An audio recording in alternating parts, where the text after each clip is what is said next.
Hello students, कैसे हैं आप लोग? आई होप आप लोगों की पढ़ाई अच्छी चल रही होगी। कल अब हम लोगों ने छत्तीसगढ़ का जो प्राचीन इतिहास है वो कवर किया था। आज से हम छत्तीसगढ़ का मध्यकालीन इतिहास कंप्लीट करेंगे। तो चलिए आइए शुरू करते हैं। देखिए, छत्तीसगढ़ का जो इतिहास है उसमें कलचुरी शासकों का काफ़ी बड़ा योगदान है और जिसमें कि कलचुरी वंश दो भागों में थे।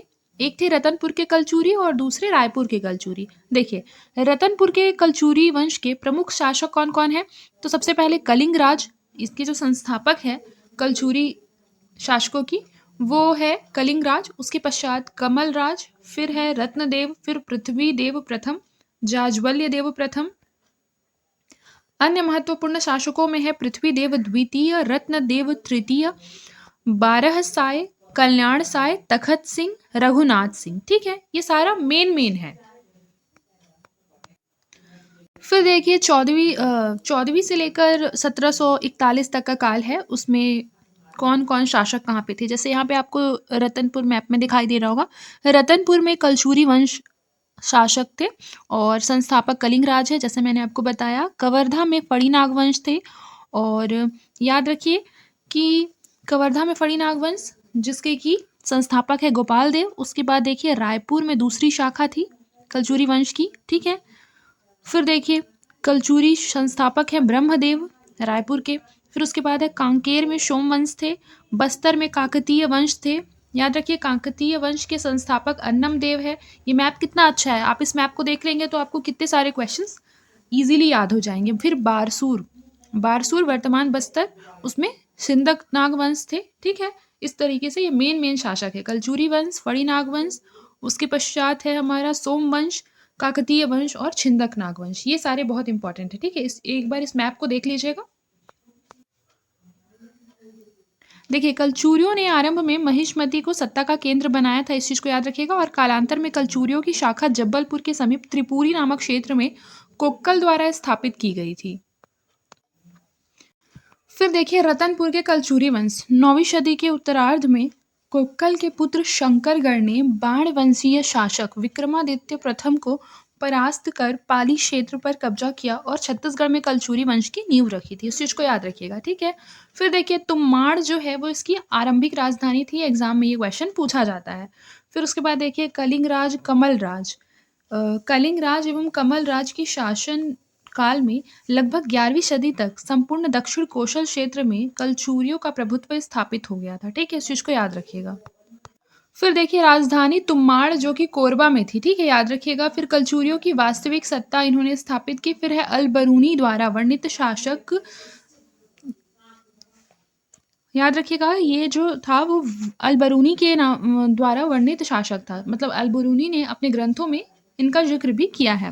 फिर चैतुरगढ़ के महामाया मंदिर का निर्माण भी इन्होंने ही करवाया था। फिर पराक्रम का वर्णन पृथ्वीदेव प्रथम के आमोदा ताम्रपत्र में मिलता है।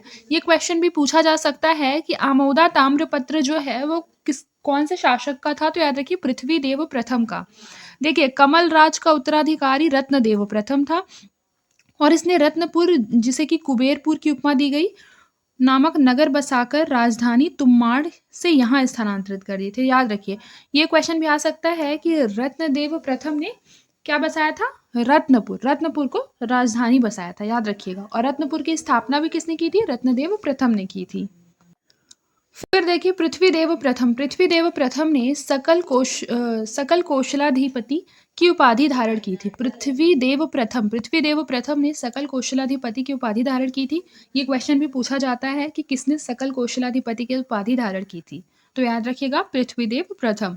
फिर है जाज्वल्य देव प्रथम ने उड़ीसा क्षेत्र के शासक को परास्त किया और स्वयं को त्रिपुरी की अधीनता से स्वतंत्र घोषित कर दिया। जो जाज्वल्य देव जो थे उन्होंने जाज्वल्यपुर यानी जो कि आधुनिक जांजगीर है उस नगर की स्थापना की थी। ये भी पूछा जा सकता है कि आधुनिक जांजगीर की स्थापना किसने की थी? तो जाज्वल्य देव ने की थी। याद रखिएगा। और पाली के शिव मंदिर का जीर्णोद्धार भी कराया था जाज्वल्य देव प्रथम ने। फिर देखिए पृथ्वीदेव द्वितीय ने चक्रकोट पर आक्रमण कर उसे नष्ट कर दिया था।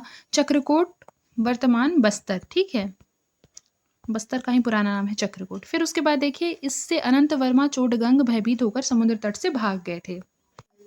देखिए रतनपुर के कलचूरियों में रत्नदेव तृतीय भी आते हैं, याद रखिएगा, और बाहरेंद्र या बारहसाय भी आते हैं।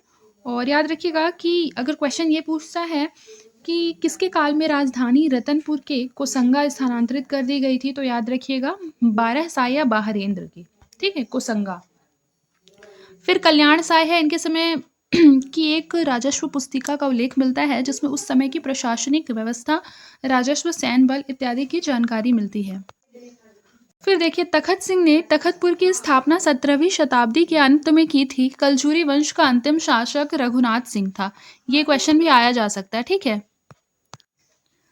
फिर देखिए जिसे कि मराठा सरकार भास्कर पंत ने परास्त कर 1741 ईस्वी में मराठा प्रभुत्व स्थापित किया था। फिर देखिए 1750 ईस्वी तक इस क्षेत्र में मराठों का प्रभुत्व स्थापित हो गया और 1757 तक संपूर्ण कलचुरी राज्य को मराठों ने अपने प्रत्यक्ष नियंत्रण में ले लिया।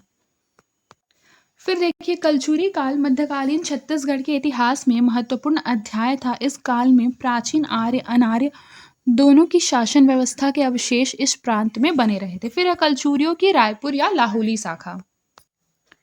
फिर देखिए कलचुरियों की रायपुर शाखा बहुत ज़्यादा इंपॉर्टेंट है और कनिंघम के अनुसार जो इसके संस्थापक थे वो केशव देव थे।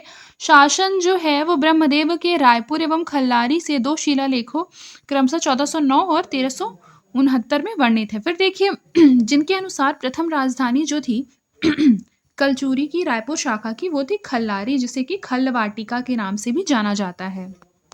उसके पश्चात देखिए शासकों का क्रम लक्ष्मी देव, सिंघन देव, रामचंद्र देव, ठीक है, जिन्होंने रायपुर शहर की स्थापना की थी। ये क्वेश्चन भी बहुत बार पूछा जाता है, ठीक है। देखिए ब्रह्मदेव जो थे, ब्रह्मदेव ने 1409 में रायपुर को अपनी राजधानी बनाया था। ब्रह्मदेव ने रायपुर में दूधाधारी मठ का निर्माण करवाया था। मान लीजिए क्वेश्चन ऐसा पूछ देता है कि दूधाधारी जो मठ है उसकी स्थापना किसने की थी, तो याद रखिए कलचुरी वंश के शासक ब्रह्मदेव ने की थी। फिर देखिए देवपाल नामक एक मोची इसके समय में रहता था जिसने खल्लारी देवी मंदिर का निर्माण करवाया था। रायपुर के कलचुरी शासकों के बारे में कुछ महत्वपूर्ण बिंदु देख लेते हैं। जैसे इनकी कुल देवी जो थी वो गजलक्ष्मी थी, उपासक ये शिव के थे। संपूर्ण राज्य प्रशासनिक सुविधा के लिए गढ़ में विभाजित कर दिया गया था जिसका प्रमुख दीवान था। गढ़ 12 में विभाजित था जिसका प्रमुख दाऊ होता था। 12 गांव में विभाजित होता था जिसका प्रमुख गौंटिया होता था, याद रखिएगा। देखिए ग्राम शासन की सबसे छोटी इकाई थी। एक गढ़ 7 बारहों के बराबर होता था और 7 बारह जो थे वो 84 गांव के बराबर होते थे। इसके अंतिम शासक जो थे वो अमर सिंह थे, ठीक है। फिर देखिए जिसे 1750 में मराठों ने हराया था, रायपुर राजिम पाटन की जमींदारी इन्होंने दे दी थी। फिर अमर सिंह की मृत्यु के पश्चात उसके बेटे शिवराज सिंह से जागीर छीन ली गई थी। 1757 में जब बिम्बाजी का प्रत्यक्ष शासन आया तब शिवराज सिंह को महासमुंद के पास बड़गांव तथा 4 अन्य गांव दिए गए थे, याद रखिएगा, और 1-1 रुपए वसूली का अधिकार भी प्रदान किया गया था। कलचुरियों की प्रशासनिक व्यवस्था के बारे में है कि मंडल का अधिकारी मांडलिक होता था। 1 लाख गांवों का स्वामी महामंडलेश्वर कहलाता था। शासन की न्यूनतम इकाई ग्राम होती थी। 84 गांव का एक गढ़ होता था। गढ़ का प्रमुख ही दीवान होता था। 12 गांवों का एक बारहो, बारहो का प्रमुख को दाऊ कहते थे। दाऊ को ही तालुकाधिपति भी कहते थे। दाऊ को क्या कहते थे? तालुकाधिपति कहते थे, ठीक है। फिर देखिए प्रत्येक गढ़ को 7 बारहों में बांटा जाता था। जैसे एक गढ़ जैसे हो गया वो 7 बारहों के बराबर होता था। और 7 बारहों किसके बराबर होता था? मैंने अभी बताया है 84 गढ़ों के, 84 गांवों के, ठीक है। गांव का प्रमुख गौटिया होता था जो कि टैक्स एकत्र करता था गांव से। इसके टाइम पे जो मंत्रिमंडल थी उसमें प्रमुख मंत्री महामात्य कहलाते थे। विदेश मंत्री महासंधि विग्रहक कहलाते थे। राजस्व मंडल मंत्री महाक्षपटलिक कहलाते थे। राजा का अंगरक्षक महाप्रतिहार कहलाते थे। फिर देखिए राजस्व प्रबंधक को महाप्रमात्र बोलते थे। ये काफी इंपॉर्टेंट है, बहुत बार पीवाईक्यू में पूछा गया है कि राजस्व प्रबंधक को क्या कहते थे कलचुरी शासकों में, तो महाप्रमात्र कहते थे। उसके पश्चात देखिए जो लोग किले की रक्षा कहते थे उसे महाकोट्टपाल कहते थे। महाकोट्टपाल, ये भी काफी पूछा जाता है। अब अधिकारियों के देख लीजिए, दंडिक जो होते थे वो न्याय अधिकारी होते थे। धर्मलेखी, धर्म संबंधी कार्य करने वाले होते थे धर्मलेखी। धर्मलेखी को ही दशमूली कहते हैं। फिर हम महापिलुपति, ये हस्ती सेना होते थे। महाश्व साधनिकी, ये अश्व सेना होते थे। फिर देखिए यहाँ लिखा है महाश्व साधनिक। महाश्व साधनिक कौन होता था बताइए? याद रखिए महाश्व साधनिक जो थे वो अश्व सेना होते थे, ठीक है। चोर द्वारणिक या दुष्ट साधनिक, ये कौन होते थे? ये पुलिस होती थी, ठीक है। भट्ट की कौन होती थी? जो शांति व्यवस्था को बनाए रखती थी, वो लोग भट्ट कहलाते थे। फिर है नोट में क्या लिखा है कि मंत्रियों के समूह को अमात्य मंडल कहा जाता था। अमात्य मंडल में 8 मंत्री होते थे। ये याद रखिएगा कि अमात्य मंडल में 8 मंत्री होते थे। फिर है ताम्रपत्र लिखने वालों की नियुक्ति वंशावली या वंशाक्रम होती थी। खल्लारी अभिलेख के लेखक कौन है? तो याद रखिए दामोदर मिश्र, ठीक है। इस चीज को याद रखिएगा। मान लीजिए इस बार ये क्वेश्चन पूछ लेता है कि खल्लारी अभिलेख के लेखक कौन थे, तो याद रखिएगा दामोदर मिश्र प्रसिद्ध, ठीक है। तालुकेदारों जिसे कि हम दाऊ कहते हैं, उनकी सूची कल्याण सिंह के बेटे लक्ष्मण साय द्वारा लाई गई थी। याद रखिएगा एक बात कि जो आय के साधन होते थे वो नमक कर, खान कर, नदी घाट कर इत्यादि से होते थे।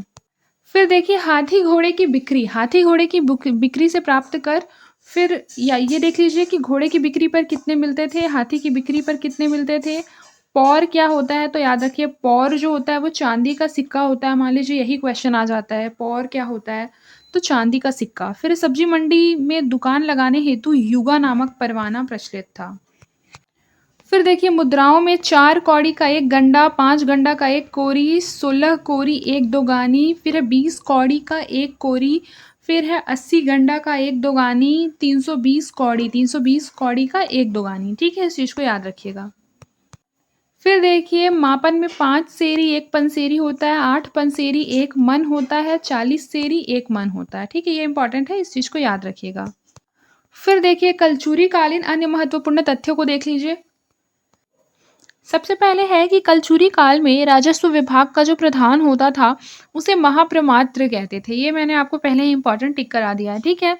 फिर कलचुरी काल में स्थानीय प्रशासन पंचकुल नामक संस्था के जिम्मे था। पंचकुल में 5 सदस्य होते थे। पंचकुल के सदस्य महतर कहलाते थे। पंचकुल का जो प्रमुख होता था वो महत्तम कहलाता था। नगरों के साथ साथ गांवों में यह संस्था कार्यरत थी। फिर देखिए गज लक्ष्मी वंश की कुल देवी थी। कलचुरी शासक शिव के उपासक थे। कलचुरी शासक जो थे वो शिव के उपासक थे। फिर इसलिए उनके मंदिरों के द्वार पर गजलक्ष्मी या शिव की मूर्ति पाई जाती थी, याद रखिएगा। फिर उसके बाद है उनका जो ताम्रपत्र था वह ओम नमः शिवाय से प्रारंभ होता था। फिर देखिए दक्षिण कौशल के कलचुरी शासक शैव धर्मावलंबी थे, इसलिए उनके शैव धर्म को संरक्षण उन्होंने दिया था। फिर देखिए कलचुरी कालीन शिव मंदिर। कलचुरी कालीन शिव मंदिर तुम्माड़ का बंकेश्वर मंदिर, रतनपुर का रत्नेश्वर महादेव मंदिर, मल्लार का शिव मंदिर। मल्लार का शिव मंदिर किसने बनवाया था? रत्न सिंह नामक कायस्थ ने बनवाया था, ठीक है। फिर तुम्मान, रतनपुर, मल्लार, पाली। फिर देखिए कलचुरी कालीन विष्णु मंदिर में जांजगीर का विष्णु मंदिर, खल्लारी का नारायण मंदिर। याद रखिए खल्लारी का जो नारायण मंदिर है उसके निर्माता देवपाल नामक एक मोची है, ठीक है। रतनपुर का शिवरी नारायण का विष्णु मंदिर। ये भी पूछा सकता है कि शिवरी नारायण का जो मंदिर है वो कौन से देवता का है, तो याद रखिए विष्णु मंदिर है। रतनपुर से प्राप्त लक्ष्मी नारायण की मूर्ति। राजिम में स्थित राजीव लोचन मंदिर भी एक विष्णु मंदिर है जिसका जीर्णोद्धार जो है वो रतनपुर नरेश पृथ्वी देव द्वितीय ने करवाया था, ठीक है। सॉरी, पृथ्वी देव द्वितीय के सामंत ने जगतपाल ने करवाया था।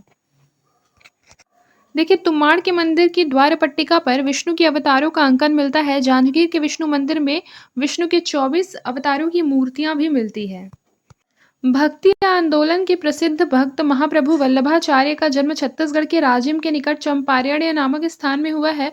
उनके द्वारा प्रवर्तित मत शुद्धाद्वैत तथा संप्रदाय पुष्टि मार्ग कहलाता है, ठीक है। इस चीज को याद रखिएगा। फिर देखिए रामानंदी परंपरा का मठ रायपुर का दूधाधारी मठ कलचुरी कालीन है। फिर है नारायणपुर में कलचुरी काल का एक सूर्य मंदिर आज भी विद्यमान है। कलचुरी राज दरबार में स्थान पाने वाले विद्वानों में प्रमुख थे। और याद रखिए कि 10वीं सदी के छंद शास्त्री व नाटककार राजशेखर ने कौन कौन से ग्रंथ लिखे? तो काव्य मीमांसा, कर्पूर मंजरी भी लिखा था। ये एक नाटक है। फिर देखिए कि गोपाल चंद्र मिश्र जो कवि हैं उनका खूब तमाशा, चिंतामणि, प्रबंध काव्य इत्यादि है, ठीक है। इस तरीके से आप देख लेंगे।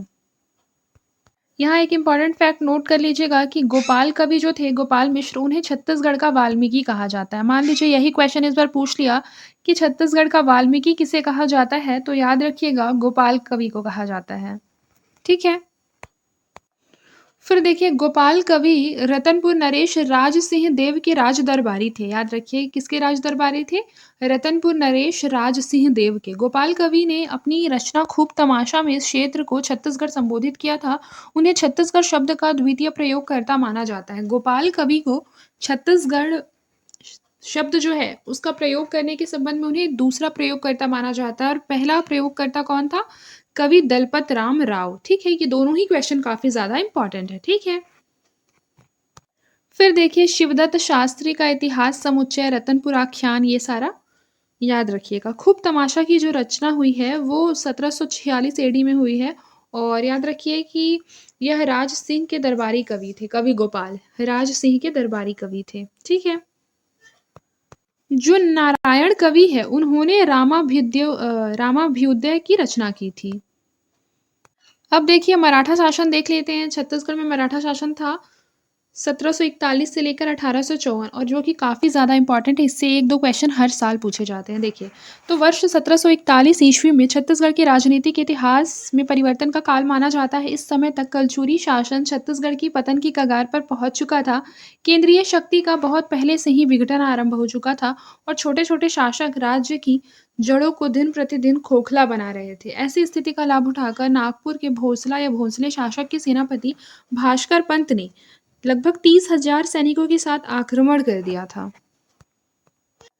देखिए हम लोग फाइनल रिवीजन कर रहे हैं। एग्जाम आपका बहुत पास है तो ये जो महत्वपूर्ण डेट है उस पर एक बार नज़र ज़रूर डाल लेना चाहिए। देखिए 1741 में भास्कर पंत का छत्तीसगढ़ पर प्रथम आक्रमण हुआ था, जो कि छत्तीसगढ़ का शासक उस टाइम पे रघुनाथ सिंह थे। फिर है कि मोहन सिंह का शासन हुआ था 1745 से 58।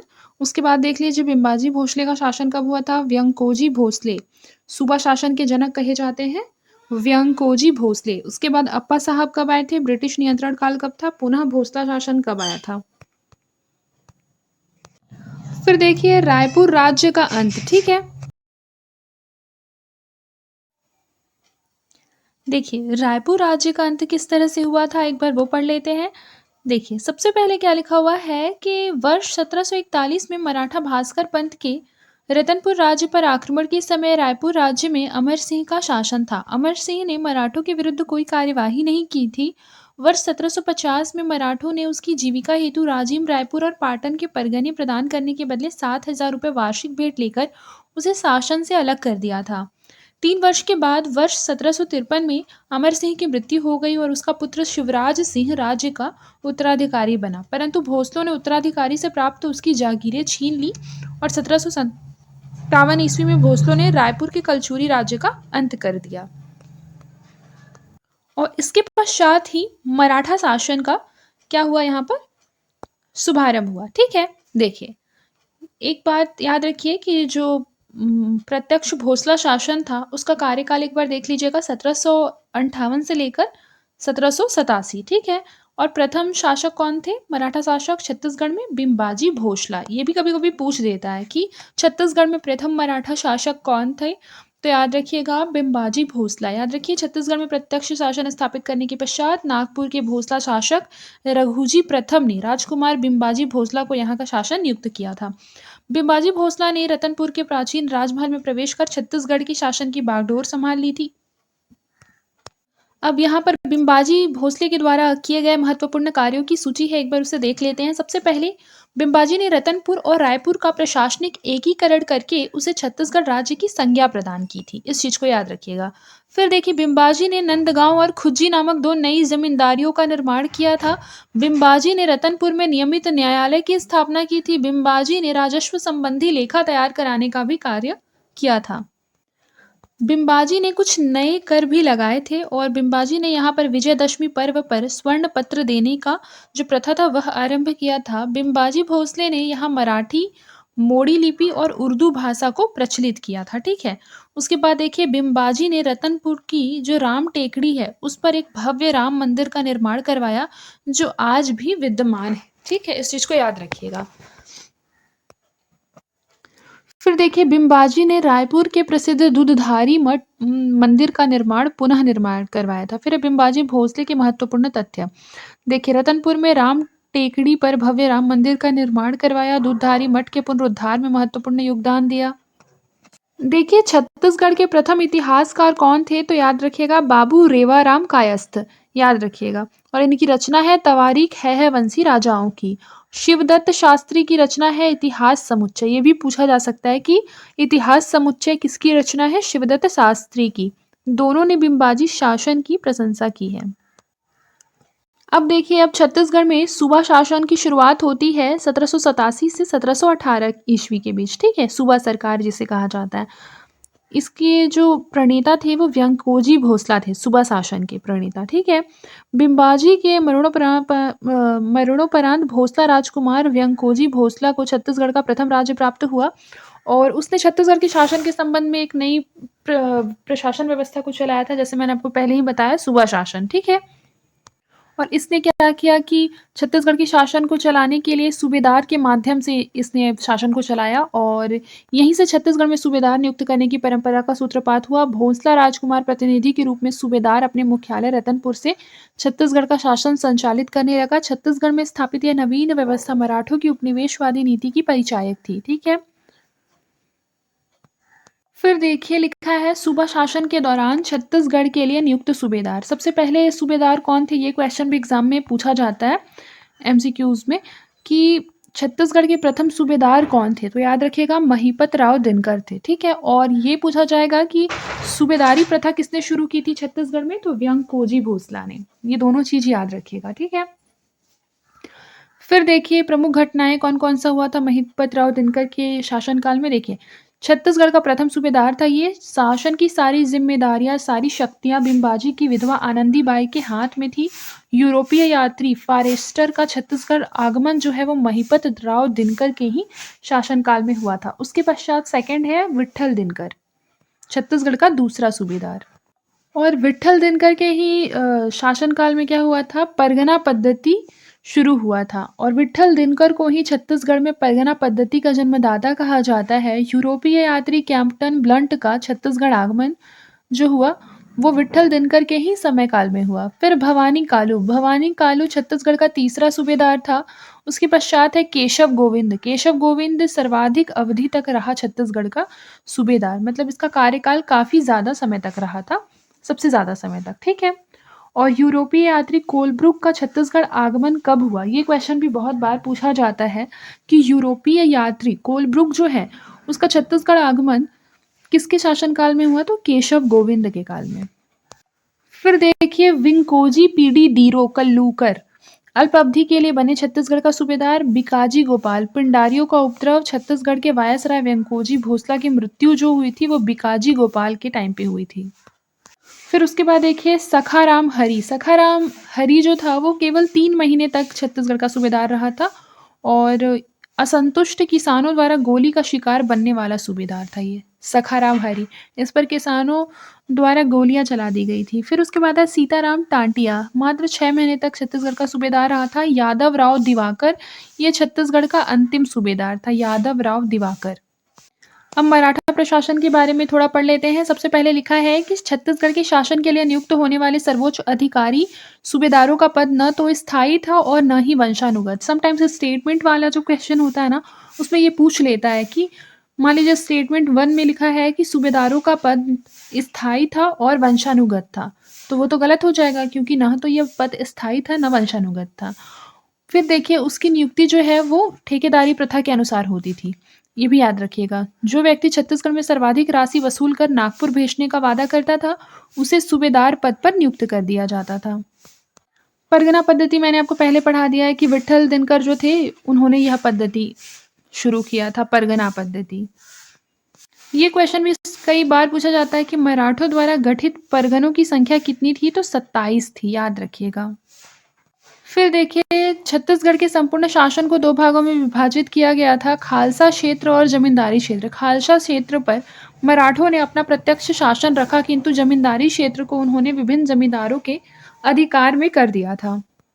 एक ये बात याद रखिएगा कि छत्तीसगढ़ में फसली वर्ष का जो आरंभ है वो प्रतिवर्ष जून में होता है। मराठों ने राजस्व क्षेत्र के पटेलों की नियुक्ति का प्रावधान किया था। पटेल जो होता है एक या एक से अधिक गांवों के राजस्व की देखरेख करते हैं पटेल। फिर देखिए मराठों ने छत्तीसगढ़ में भूमि व्यवस्था के क्षेत्र में एक नई प्रथा जिसको तालुकदारी प्रथा कहते हैं उसका आरंभ किया था मराठों ने ही, ठीक है। और इस प्रथा में भूमि संबंधी पट्टों का प्रयोग किया जाता था।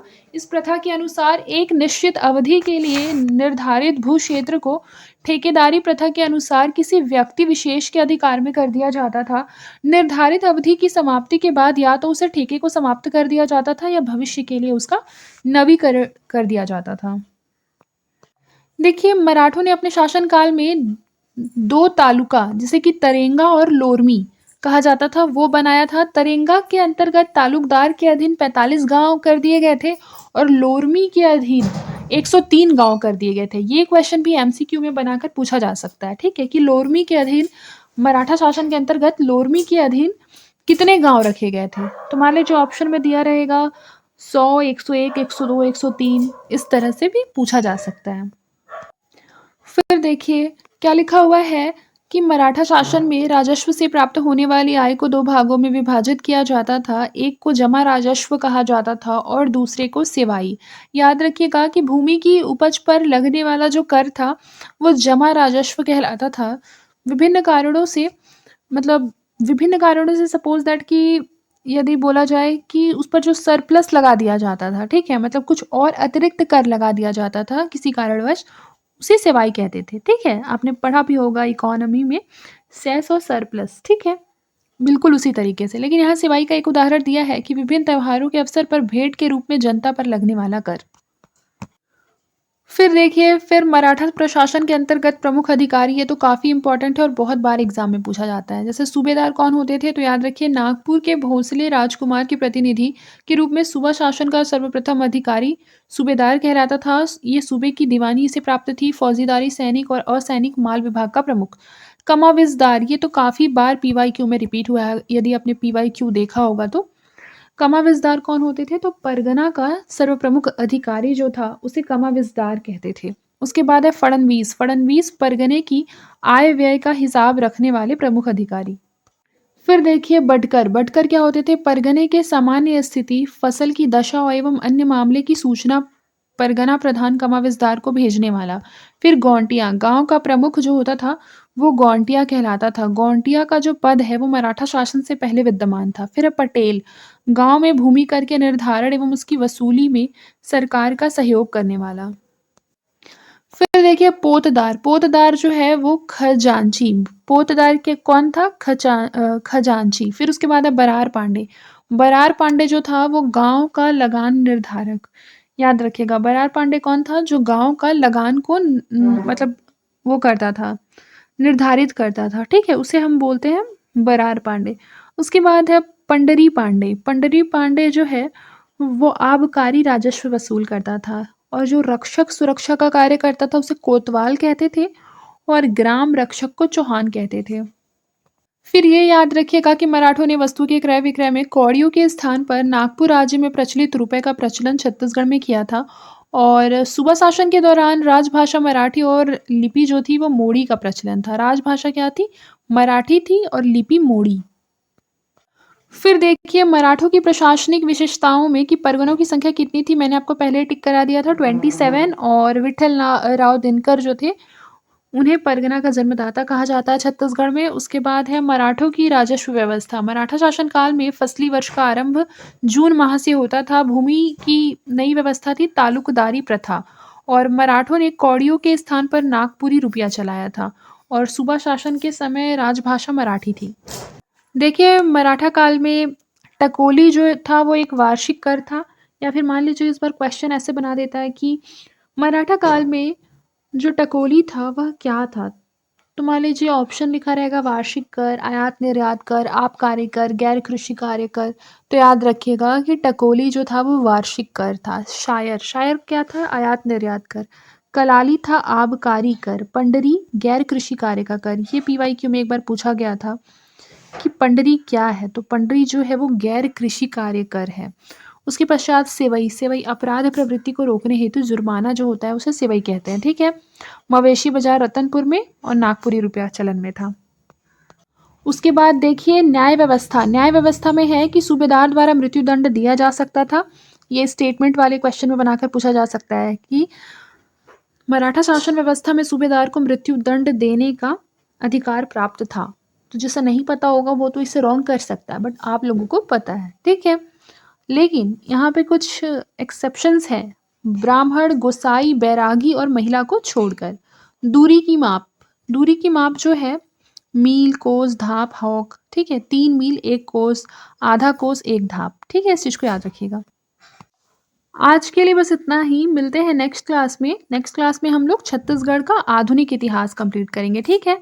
तब तक के लिए अपना ख्याल रखिए और मन लगाकर पढ़ाई करते रहिए।